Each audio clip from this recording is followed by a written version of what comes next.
Hola, hola, ¿cómo están todos? Aquí en día estamos en fin de semana de lluvia, esta cosa de los temporales que se viene un tren de frente de mal tiempo. Así es que los saludamos a todos. Hoy tenemos una invitada especial, Vania Figueroa, para hablar de temáticas de género, STEM, ¿no? Mujeres en ciencia, etcétera. Y quiero presentar a Vania. Ella es directora de la Unidad de Igualdad de Género de la Vicerrectoría de Investigación y Doctorados de la Universidad Autónoma de Chile y también es directora del Centro de Estudios del Desarrollo. Así que le damos la bienvenida a Vania. Gracias por estar con nosotros hoy día y a nuestro panel estable, por supuesto, Claudio Urtubia, Adriana Bastía, Rolando Cárdenas. Así que comenzamos con una primera ronda de preguntas. Adriana, te dejo a ti el micrófono para que tú preguntes. Bueno, muchas gracias por aceptar estar aquí. La verdad es que la primera pregunta viene enfocada en cómo crees que actualmente están las mujeres en las áreas de ciencia, tecnología, ingeniería y matemáticas, que en inglés se usa un acrónimo que es STEM. ¿Cómo crees que las mujeres están hoy día en Chile en las áreas STEM? Bueno, primero los saludos cariñosamente. Muchas gracias al regionalista por esta invitación y también a quienes están siguiendo este programa. Eh, es compleja tu pregunta y la puedo abordar de varias maneras. Primero me gustaría enfatizar que incrementar la participación de las mujeres en la ciencia tiene que ver con oportunidades, tiene que ver con desarrollo económico y tiene que ver también con aprovechar el potencial de genialidad que tiene la humanidad. Entonces, cuando nosotros dejamos fuera al 50% de la población, estamos dejando fuera el 50% de las mejores ideas que tiene la humanidad, ¿no es cierto? Entonces, no podemos resolver los problemas del futuro con la mitad de las mentes brillantes del planeta. Quisiera contextualizar mi respuesta en ese ámbito. Y dicho eso, quiero también señalar que en el mundo hemos ido avanzando en la participación de mujeres en ciencia y tecnología. Hemos tenido en la última década, diría yo, un acelerador, y ese acelerador se llama políticas públicas, que han permitido, ¿no es cierto?, por decirlo de una manera coloquial, nivelar la cancha para que las mujeres podamos desenvolvernos en el mundo científico y tecnológico en igualdad de condiciones.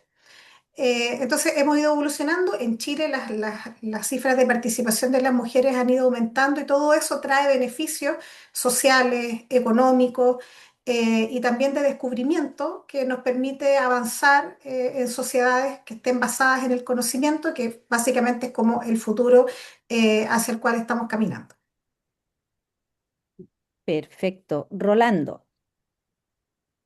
Sí, mira, bueno, primero agradecer a Vania, por supuesto, la posibilidad de conversar con ella y además que nos trae una mirada bien interesante, sobre todo por el momento que vive el país y el mundo, diría yo. Y en eso, Vania, quisiera consultarte ya algo que siempre hemos escuchado en Chile, que es la necesidad en el fondo, de dar un nuevo salto en nuestro desarrollo, en el fondo, la reindustrialización, el volver a darle valor agregado a lo que es nuestras materias primas, ¿ya? Para tener una economía más compleja, pero sin embargo eso requiere un cambio bastante sustantivo en lo que estamos haciendo precisamente en ciencia, en la academia, y lo que se hace también desde el Estado y desde la propia empresa. ¿Cómo ves tú esa posibilidad, sobre todo en un mundo que hoy día apunta a la reindustrialización, algo que está haciendo hoy día Europa y que el Banco Mundial también lo está enfatizando? ¿Cómo, qué es lo que necesita, qué cambios requiere hacerse, sobre todo desde el punto de vista de la academia, que es tu experiencia mayor, para poder acompañar un proceso de cambio de ese nivel?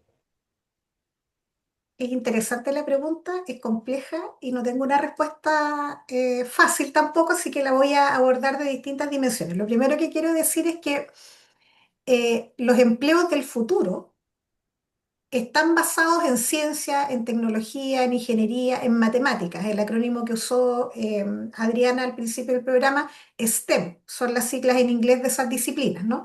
Entonces, los empleos del futuro están concentrados en esas áreas. Cuando uno ve los informes del FMI, ve los informes de los organismos internacionales como la ONU, la UNESCO, CEPAL, o nuestra propia OEA, ¿no es cierto?, mirando nuestro continente, vemos que todo camina hacia el futuro desarrollado de la ciencia y la tecnología. Las profesiones del futuro necesitan esas habilidades.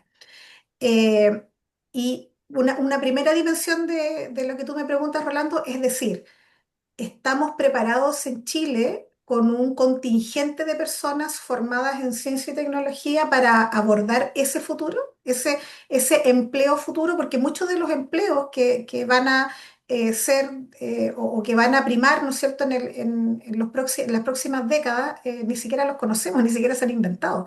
Está avanzando demasiado rápido la tecnología. Y si no tenemos personas formadas en ciencia y tecnología, tenemos un problema muy grave, ¿no es cierto? Y esa es la razón por la cual las mujeres tienen que incorporarse más rápido, ¿no es cierto?, a esta área, porque si no estamos perdiendo la mitad del talento, como mencioné anteriormente. Esa es una primera dimensión. Luego, la segunda dimensión es en este futuro que va a estar basado en ciencia y tecnología, que el futuro ya está aquí, yo estoy diciendo los próximos años, pero esto ya está sucediendo, como Chile, que es un país que sostiene su economía básicamente en economías extractivas, ¿no es cierto?, con poco valor agregado, ¿cómo se inserta? Con bajo capital humano formado en ciencia y tecnología y cómo se inserta en un mundo que demanda cada vez más desarrollo. Un poco abordando tu pregunta, Rolando. Entonces, tenemos un problema. Dije, no tengo una respuesta.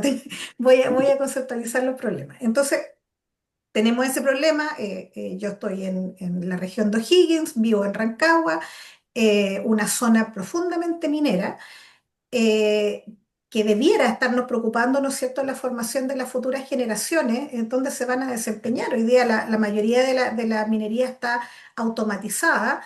No obstante, esa tecnología la estamos consumiendo de otros países. Nosotros, siendo un país tremenda y profundamente minero, no hemos sido capaces de desarrollar tecnología para la minería.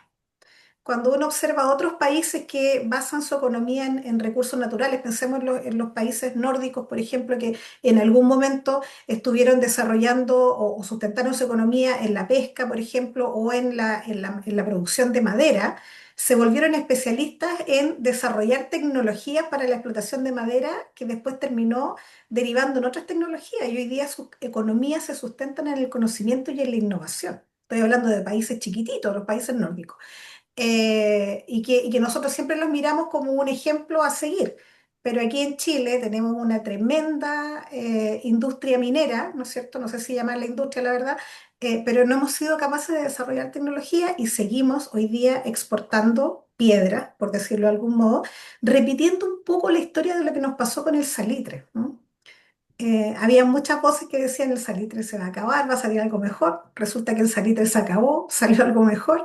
Y nos costó mucho recuperar la bonanza que teníamos con el salitre y hace décadas que nos están diciendo que nos va a pasar lo mismo con el cobre y también va a pasar con el litio y no hemos logrado esa reconversión. Y ahora una tercera dimensión, perdón que me haya alargado tanto con la respuesta, Rolando, una tercera dimensión que me gustaría abordar es ¿dónde están puestos los incentivos para la transformación que tú mencionas, ¿no?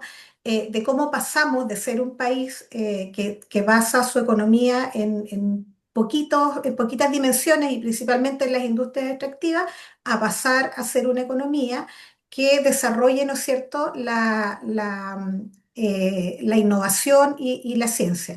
Y ahí yo creo que tiene que ver con los incentivos institucionales, tanto del mundo público como del mundo privado. Hablando del mundo privado, creo que en Chile tenemos un grave problema de cortoplacismo, ¿no es cierto? La poca industria que hay en Chile o las pocas o las grandes empresas, por decirlo de algún modo, no les gusta invertir en ciencia y tecnología porque quieren el retorno inmediato. Entonces yo quiero invertir y quiero tener el retorno inmediato. En cambio, cuando nosotros vemos los países más desarrollados, son aquellos que invierten más en ciencia y tecnología, mucho más de lo que invierte Chile, pero esa inversión no va solamente desde el Estado, sino que también desde el mundo privado. Y eso es algo que en Chile estamos en un déficit. Y creo que estamos en un déficit porque los incentivos no han sido correctos. Hoy tenemos distintas reformas de algunas normativas que van a apuntar un poco a eso, a incentivar que el mundo privado se involucre más en la ciencia, la tecnología y la innovación, pero faltan más incentivos, políticas públicas, sobre todo en las instituciones de educación superior, donde se mida como éxito, ¿no es cierto?, la transferencia tecnológica, el desarrollo de patentes, por ejemplo, la formación o la creación de empresas de base científico-tecnológica, que si bien se están valorando en las universidades, esto es algo reciente, porque la carrera científica se valoraba por otros productos que son igualmente importantes y que no tienen que desaparecer, que es como la comunicación científica, ¿no es cierto?, a través de publicaciones especializadas, los famosos papers, pero ese por mucho tiempo fue el único incentivo. Por lo tanto, no había un incentivo de traspasar el conocimiento y aplicarlo para el desarrollo económico, por ejemplo, para el bienestar social. Ahora los incentivos están cambiando, pero lo que a mí me preocupa es que la velocidad de cambio es demasiado lenta respecto a la velocidad a la que está avanzando el mundo. O sea, por ejemplo, eh, el desarrollo de la inteligencia artificial irrumpió, si bien es un desarrollo que venía hace mucho tiempo, a partir de los años 50, se masificó y fue una irrupción como fue Internet, ¿no? No sé si ustedes se acuerdan que Internet en Chile se empezó a masificar como entre el 96 y el 2000 y de repente todo dependía de Internet. Ahora estamos viviendo un proceso mucho más revolucionario que eso, casi todo depende de la inteligencia artificial, y nosotros no estamos avanzando a esa velocidad. Uy, me alargué un montón, perdón, Rolando.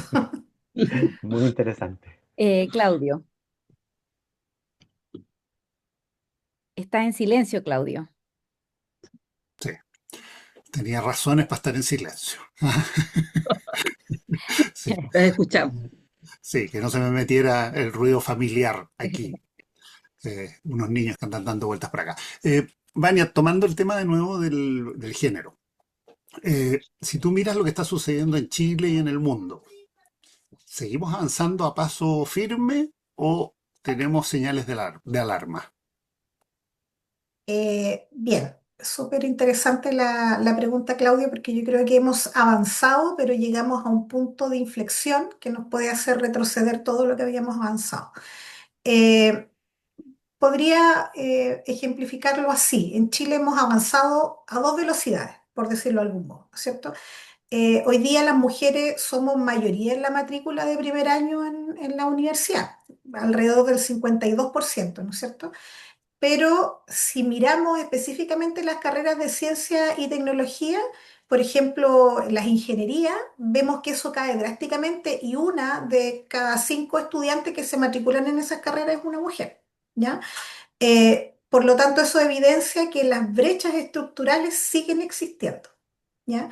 Y nunca ha sido un problema de talento que las mujeres participen en ciencia y tecnología, sino que es un problema de barreras estructurales, de sesgos, ¿no es cierto?, que hay en el sistema y que nos llevan al efecto tijera o también conocido como la tubería con fuga, que a medida que avanza la especialización de la carrera, ¿no es cierto?, a medida que vamos subiendo, por ejemplo, del pregrado al posgrado, las mujeres van desapareciendo en los puestos directivos, en la gestión de financiamiento complejo, de proyectos complejos, y vamos desapareciendo. Y todo eso tiene que ver no con la falta de talento, sino que con un sistema que está sesgado, un sistema que tiene barreras.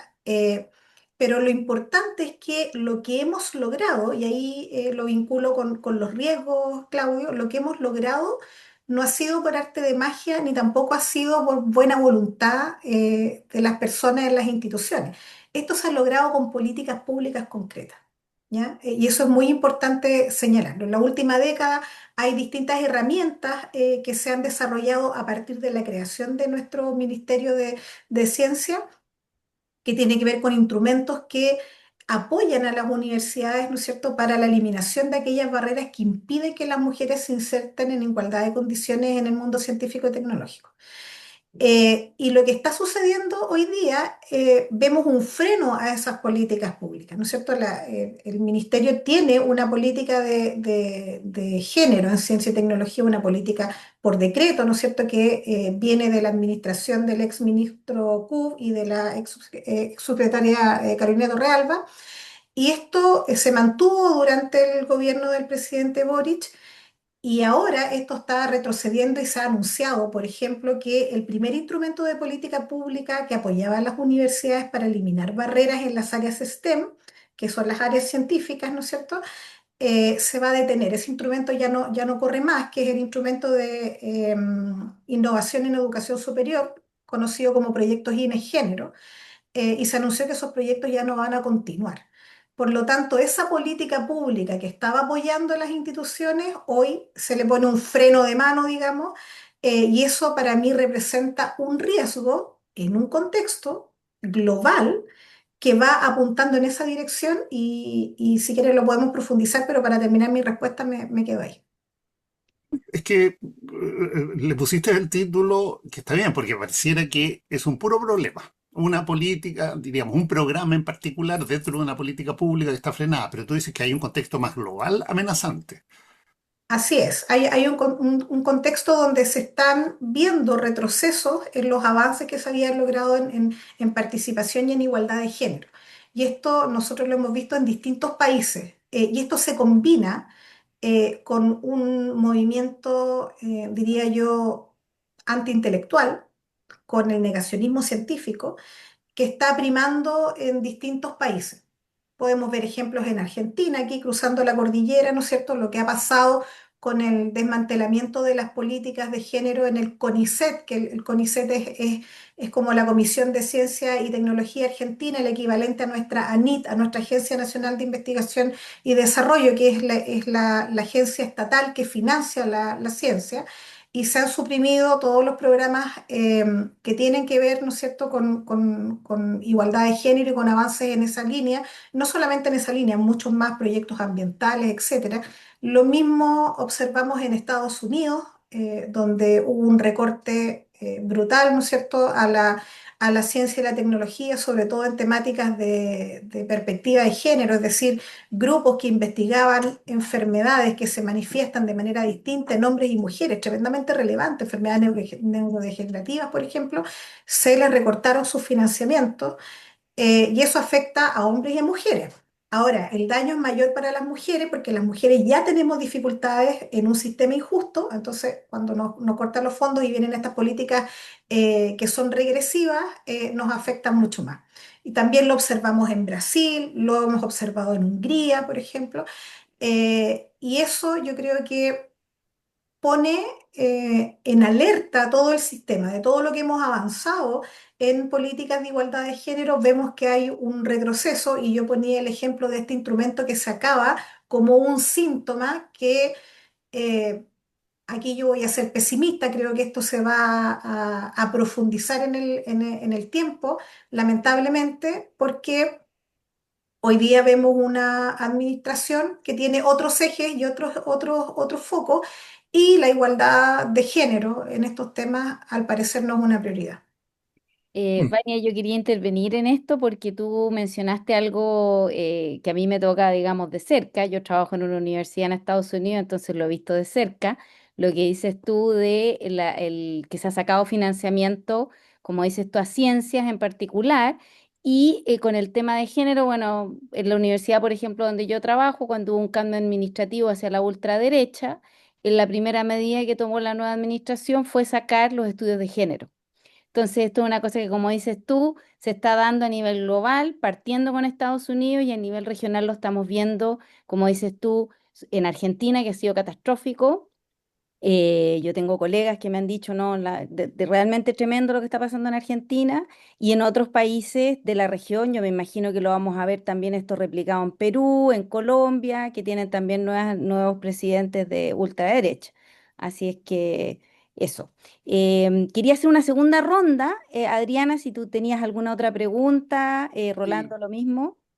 Mira, yo ahora ya que estamos conversando en esto, quiero que nos des algunos ejemplos sobre cómo afecta el no tener perspectiva de género en la investigación científica, en las enfermedades, etcétera, que nos pudieses dar y que las personas que nos están escuchando también puedan entender cómo se manifiesta el que no esté la perspectiva de género cuando hablamos de investigación y salud.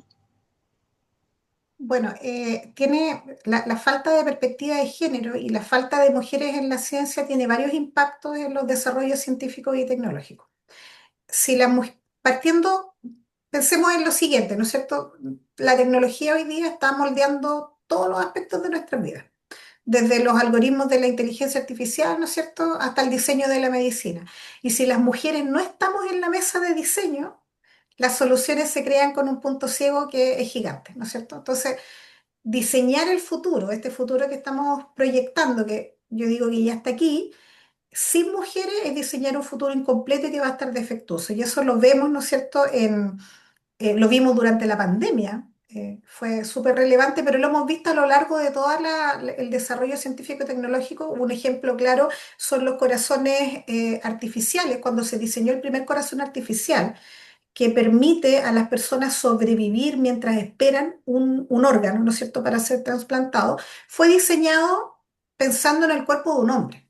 Entonces, por mucho tiempo, las mujeres, por ser más pequeñas, tener una caja torácica más pequeña, no podíamos acceder al corazón artificial porque básicamente el riesgo de la cirugía para el corazón artificial era mucho mayor que el riesgo que se corría esperando finalmente que llegara un órgano. Pero eso significa la diferencia entre la vida y la muerte para las personas. Y hace muy poco, menos de 10 años, se diseñó un corazón que era más compatible con el cuerpo de las mujeres.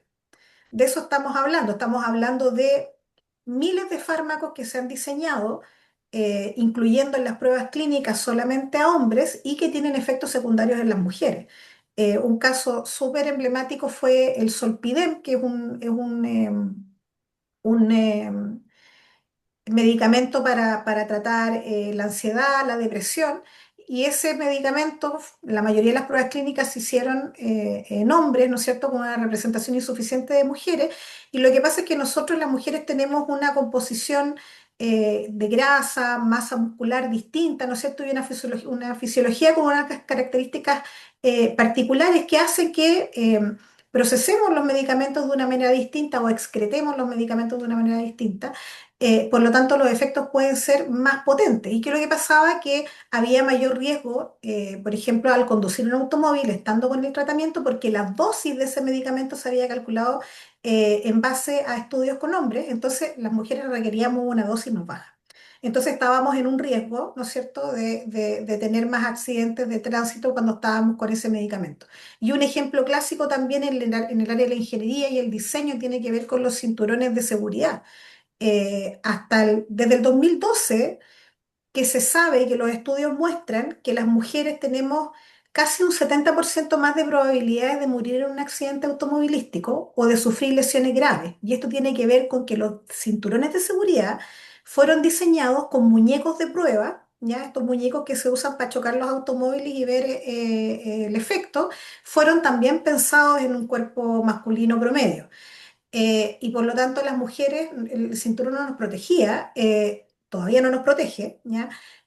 Porque recién en el 2022-2023 en Suecia se diseñó el primer maniquí con dimensiones, ¿no es cierto?, más reales y proporciones, porque no solamente hacer muñecos más chicos para que se parezcan a las mujeres, sino que tiene que tener una proporción, ¿no es cierto?, de grasa, de músculo, porque eso también tiene influencia en el impacto en un choque, ¿ya?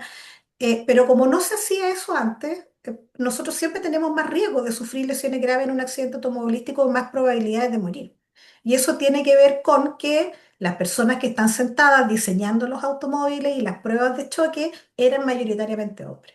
Entonces vamos viendo que cada aspecto de nuestra vida, donde nosotros miremos, ¿no es cierto?, si las mujeres no están sentadas a la mesa, y no solamente las mujeres, si no hay diversidad, porque muchos de estos diseños están pensados en un hombre promedio occidental con una estatura y un peso que, por ejemplo, la mayoría de los chilenos no cumple, ni los orientales, los asiáticos, por ejemplo, los chinos, los japoneses, y corren los mismos riesgos. Entonces, Aquí lo importante es que haya diversidad de personas diseñando soluciones, pensando el futuro, generando conocimiento, porque mientras más diverso sea ese conocimiento, su impacto social va a ser mayor, ¿no es cierto? Y vamos a mitigar los riesgos. Mientras más personas estemos conversando y tengamos distintas perspectivas, vamos a poder visualizar distintos riesgos, ¿no es cierto? Distintas realidades.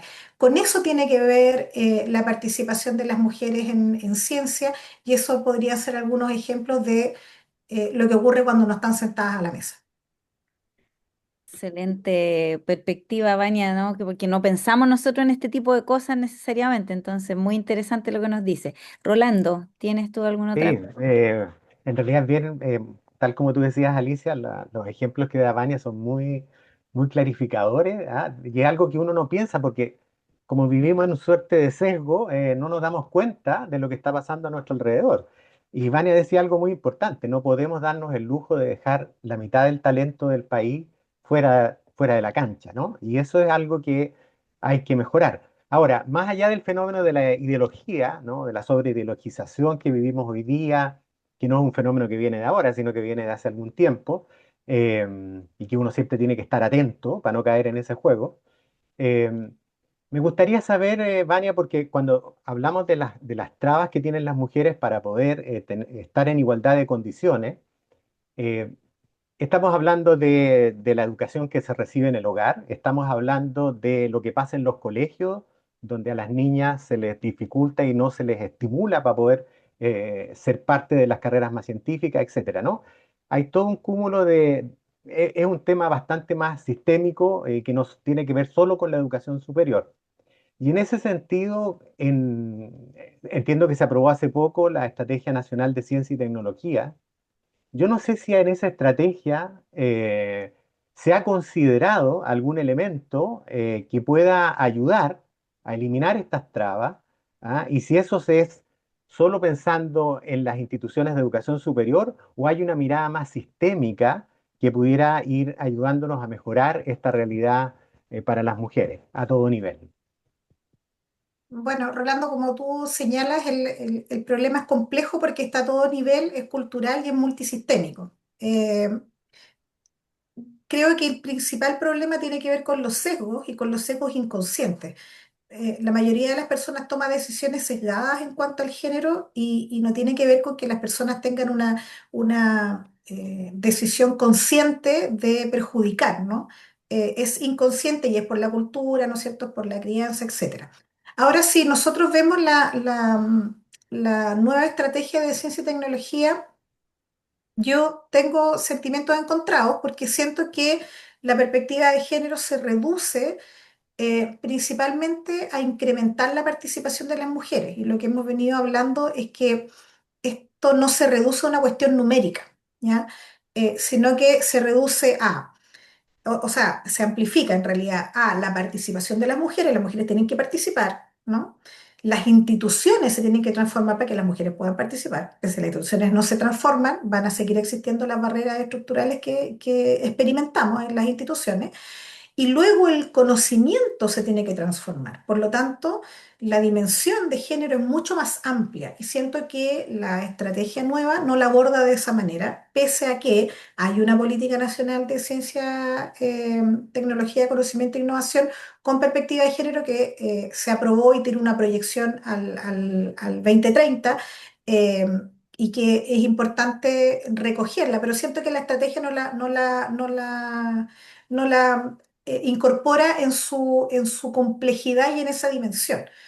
Mm, Habla de incrementar la participación de las mujeres, pero no desarrolla bien el transformar las instituciones, que es muy importante, como mencionaba, y también transformar el conocimiento un poco. Por lo que mencionaba anteriormente, ¿no? El impacto social de la ciencia de la tecnología tiene que ver con quienes participan en su diseño, ¿ya? Y antes yo mencionaba los efectos negativos, ¿no es cierto?, de no tener mujeres en estos desarrollos. Por ejemplo, daba el ejemplo del corazón artificial, pero los hombres también se ven perjudicados por esto, ¿ya? Por los sesgos de género. Por ejemplo, por mucho tiempo la osteoporosis se ha asociado como una enfermedad esencialmente femenina. ¿Y qué es lo que pasa? Que los hombres también la desarrollan y se les pesquisa tarde, y cuando se les pesquisa tarde es cuando ya han sufrido una fractura grave o que los deja inválidos, ¿no es cierto? O que les puede provocar la muerte, porque no se detectaron a tiempo la enfermedad, y como los hombres generalmente realizan actividades que requieren mayor esfuerzo físico, también están expuestos a mayor riesgo de fractura, ¿ya? Y esto es un sesgo de género que asociaba a la enfermedad principalmente a las mujeres. Y lo mismo pasa con las enfermedades autoinmunes, también se asocian mucho a las mujeres, y en realidad los hombres también sufren enfermedades autoinmunes y se les pesquisa tarde por ese mismo prejuicio, ¿ya? Entonces siento que la estrategia no lo aborda. Ahora, ¿qué es lo que sí yo destaco de la nueva estrategia? Es que transforma los paradigmas de las políticas científicas que nosotros estábamos acostumbrados a ver en Chile. Para explicarlo sencillo para quienes nos están escuchando. Post-Segunda Guerra Mundial se concebía la ciencia como un motor de desarrollo económico, ¿ya? Entonces se asumía que se desarrollaba la ciencia, ¿no es cierto?, en las universidades, en los laboratorios, qué sé yo, y luego se transformaba en ciencia aplicada y luego terminaba en un producto en el mercado. Y eso se conocía como el modelo lineal. Y por mucho tiempo ese fue el modelo que se usó en Chile y en gran parte del mundo. Pero luego se comprendió que ese modelo no era suficiente y que el desarrollo de la ciencia y la aplicación de la ciencia y de la tecnología y de la innovación era mucho más complejo que eso, y necesitaba relacionar actores. Entonces ahí surgen los modelos que involucran al Estado, a las universidades, ¿no es cierto? Y a las empresas en una relación compleja, y se acuña el término de sistemas nacionales de ciencia y tecnología, ¿ya? Y la política transita ahí. Entonces, en el primer modelo, el Estado corrige las fallas del mercado, es decir, el Estado está donde el mercado no puede generar lo que se necesita, que es la ciencia y la tecnología. Luego, en los sistemas nacionales de investigación e innovación, el Estado pone reglas, pone financiamiento y ayuda, ¿no es cierto?, a que estos actores se comuniquen. Esta estrategia va abandonando esos modelos y propone una política de acción transformadora, que es la política que está primando hoy día, por ejemplo, en Europa, ¿ya? Donde se reconoce que hay múltiples actores, se reconoce el valor de la ciudadanía, se reconoce el valor del medio ambiente, y ya el Estado no es solamente el financiador, sino que también es el regulador, ¿no es cierto? Y es el promotor de que ocurra un ecosistema virtuoso donde se desarrolle la ciencia y la tecnología. Y una cosa muy importante es que también se reconoce que no todas las innovaciones son buenas, ¿ya? Porque antes era como innovemos, y no se tomaba en cuenta los factores, los impactos ambientales, por ejemplo, o los impactos negativos sobre las personas, ¿ya? Esta política de acción transformadora pone también propósitos, las famosas misiones, ¿no? Dice que el Estado, las naciones se tienen que poner de acuerdo en aquellas misiones que sean críticas, ¿no es cierto?, para impulsar y invertir ahí y ordenar un poco el asunto. Y bueno, en Chile tenemos varias misiones, escasez hídrica, por ejemplo, debiera ser una de las prioridades. Entonces, todo eso a mí me parece que la estrategia lo aborda de buena manera, y para mí es un cambio positivo. Ahora, viendo, digamos, las dificultades, es que toda esa política, ¿no es cierto?, se plantea sobre una infraestructura que nunca ha funcionado bien y no está completa. Entonces, en el papel suena muy inspirador, pero yo creo que nuestra institucionalidad todavía está joven, está débil, tiene problemas, ¿no es cierto?, sobre todo de articulación. Por lo tanto, creo que alcanzar esa política transformadora es un poco difícil con instituciones que están débiles. Lamentablemente, el Ministerio de Ciencia, yo fui una de las personas que se movilizó porque se creara un ministerio, y a veces tengo sentimientos encontrados de que si en realidad fue una buena idea o no, eh, porque hemos visto que la institucionalidad no ha funcionado bien. No hemos visto una gran diferencia respecto a lo que teníamos antes, que era el CONICIT. No sé si se acuerdan que se llamaba CONICIT la ANIT. Eh, no he visto una gran diferencia, y luego la institución, el ministerio como tal, ha sufrido una serie de cambios de ministros. En la administración pasada tuvimos, no sé, 4 ministros. Eh, por lo tanto, todavía no se toma en serio la institucionalidad. Entonces uno ve una política muy transformadora, que puede ser muy inspiradora, pero uno dice, bueno, ¿y ahí cómo lo logramos si tenemos una institucionalidad que básicamente no está funcionando y no se está coordinando? Anteriormente yo hablaba de los incentivos. Tú me preguntabas, Rolando, cómo cambiamos nuestra economía extractiva a una economía más basada en el conocimiento, ¿no es cierto?, en la innovación. Yo decía los incentivos, ¿dónde están puestos los incentivos? Y si uno analiza la articulación de la institucionalidad, uno ve que los incentivos están mal puestos porque la gente no está conversando. Entonces vemos que hay una política que está avanzando, pero vemos una Comisión Nacional de Acreditación, que es la que acredita las universidades y les permite optar a financiamiento, que está poniendo otros criterios para evaluar la efectividad o el impacto de la ciencia y la tecnología que no van a la par de los criterios que se necesitan para esta transformación. Entonces, nuevamente digo, la institucionalidad todavía está muy débil para pensar en que podemos ejecutar esa política transformadora que plantea la estrategia de CTCI. Súper. Claudio, ¿alguna última pregunta para ir cerrando? Sí, tengo una sola, ¿no? Y que es más local. Eh, ya hablamos de la Estrategia Nacional de Ciencia, Tecnología, Conocimiento e Innovación y nosotros tenemos hasta el año 2027, nosotros digo la región de O'Higgins, también una estrategia de innovación. Paréntesis respecto de la anterior Estrategia Nacional de Ciencia, Tecnología, Conocimiento e Innovación, Adriana publicó en 2021 una columna en el Regionalista precisamente haciendo la crítica sobre el tema de género. Hablemos entonces ahora de la que viene acá en la región y que está en desarrollo. Eh, ¿Qué requisitos debería cumplir? En la región normalmente la innovación se entiende FIC, o lo que era el FIC, ¿no? ¿Qué componentes debería tener esta estrategia a nivel local para tener efecto, para ser eficaz en el tema de innovación? Bueno, yo creo que lo primero es también poner los incentivos en el lugar correcto, ¿no? Y esta estrategia, si bien no tiene que ver, la estrategia regional no define los instrumentos, eh, que son, digamos, a nivel central, sí puede influir en cómo concebimos el desarrollo del territorio de la mano de esta estrategia. Y yo creo que esa estrategia tiene que partir por tener valores compartidos. Y yo creo que una,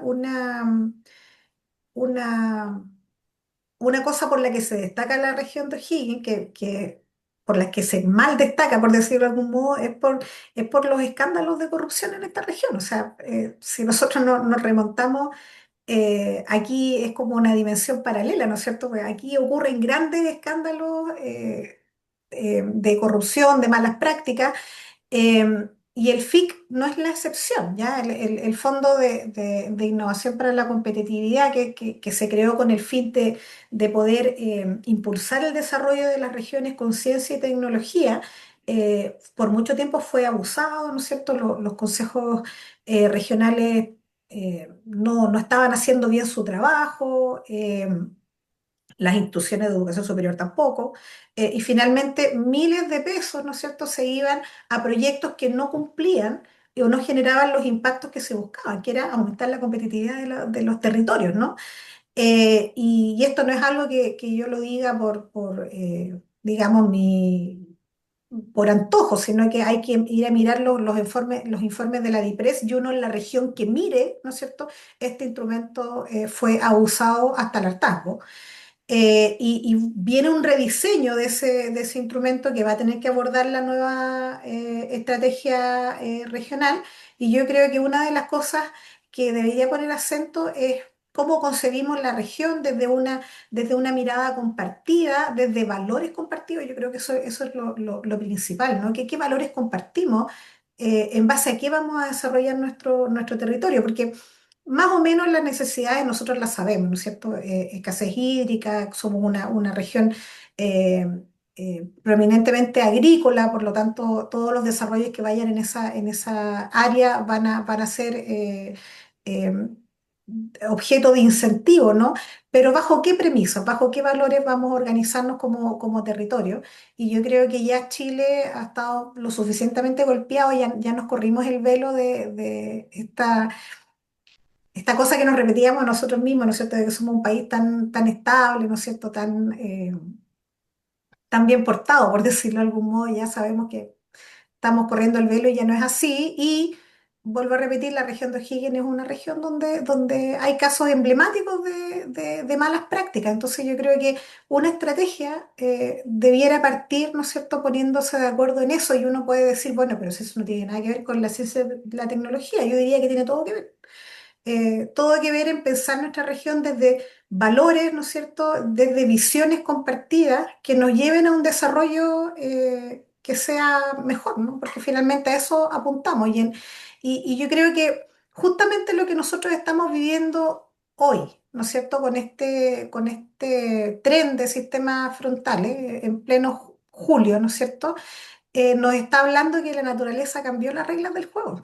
Entonces, a veces lo que nosotros pensamos que ya, como que es obvio, ya región de O'Higgins, vitivinícola, agrícola, qué sé yo, esas son nuestras necesidades, pero yo diría, potenciar toda la ciencia y la tecnología es importante porque este fenómeno nos muestra, ¿no es cierto?, que en las reglas del juego la naturaleza cambian así rápidamente, sobre todo con el cambio climático, y la ciencia y la tecnología finalmente es la única herramienta que tenemos para entender este nuevo escenario. Y sin investigación local, vamos a estar ciegos a los riesgos que tenemos, ¿no es cierto? Intentando planificar ciudades, como partíamos conversando en el principio, a ciegas, infraestructura, servicios básicos, ¿no es cierto? Con mapas del siglo pasado, básicamente si no potenciamos la ciencia y la tecnología. Entonces, en lugar de prepararnos para este futuro que conversábamos al principio, no vamos a tener herramientas. Porque hoy día vemos, ¿no es cierto?, y yo creo que también lo vimos con el COVID, pero Chile tiene una memoria súper corta. También vimos que la ciencia no es un lujo, ¿ya? Hoy yo he escuchado declaraciones, por ejemplo, de financiamiento a libros, que es una pérdida, ¿no es cierto?, o que la ciencia no genera empleo, y finalmente se pretende mostrar la ciencia como un lujo intelectual. Pero hoy día, en esta emergencia, nosotros estamos viendo que nuestro juego de supervivencia, por decirlo de algún modo, si pensamos en este temporal, que no ha dado tregua, ¿no es cierto? El hecho de que nosotros sepamos exactamente, por ejemplo, a qué hora va a venir el pic de la lluvia, ¿no es cierto? Uno abre su celular y mira y dice, ay, a las 8 va a haber va a reducir yo estaba mirando el calendario, la fecha para sacar a mi perro a pasear, ¿no es cierto?, cuando bajara la lluvia, y el hecho de que yo lo pueda mirar en el celular, ¿no es cierto?, tiene que ver con un desarrollo científico y tecnológico. El hecho de saber en una aplicación qué río, ¿no es cierto?, tiene un riesgo de desborde y podamos evacuar, ¿no es cierto?, con anticipación, no es intuición, es ciencia. Son datos, son satélites, ¿no es cierto? Y esa es la diferencia de desarrollar la ciencia y la tecnología, que nos permite salvar vidas, ¿no es cierto?, prevenir, reaccionar antes de que ocurra la tragedia. Entonces, esas cosas tenemos que pensarlas cuando estemos diseñando nuestra estrategia, y por qué es importante ponerle atención. Gracias. Bueno, muchas gracias, Vania, por esta excelente entrevista en que nos has iluminado sobre una serie de temáticas. Esperamos poder tenerte en el futuro, en una nueva oportunidad, porque realmente este tipo de diálogos regionalistas con cosas más especializadas también son, yo creo que esperamos que nuestros internautas no aprecien esto, ¿no? De que tenemos estas exclusivas. Así que te damos las gracias también al panel estable. Cuídense mucho. Manténganse ahí calentitos en la casa, traten de no salir con esta lluvia porque está bien colapsada la cosa vial por lo que me han contado. Así que ahí a mantenerse calentitos en la casa. Un buen fin de semana y nos encontramos en un nuevo diálogo regionalista que va a ser político, así que prepárense porque viene análisis político. Chao, chao. Muchas gracias. Yo quiero dar las Chao. gracias, y antes de despedirnos, si me permite, Alicia, quisiera manifestar que todas las opiniones que he vertido en este programa son a título personal y no representan ninguna de las instituciones en las que me desempeño. Muy importante. Muchas gracias, Vania. Y esperamos, como te decía, extenderte la invitación para otro diálogo en un futuro no tan lejano. Así Muchas gracias. que esté muy bien y nos encontramos, como decía, en un próximo diálogo regionalista político.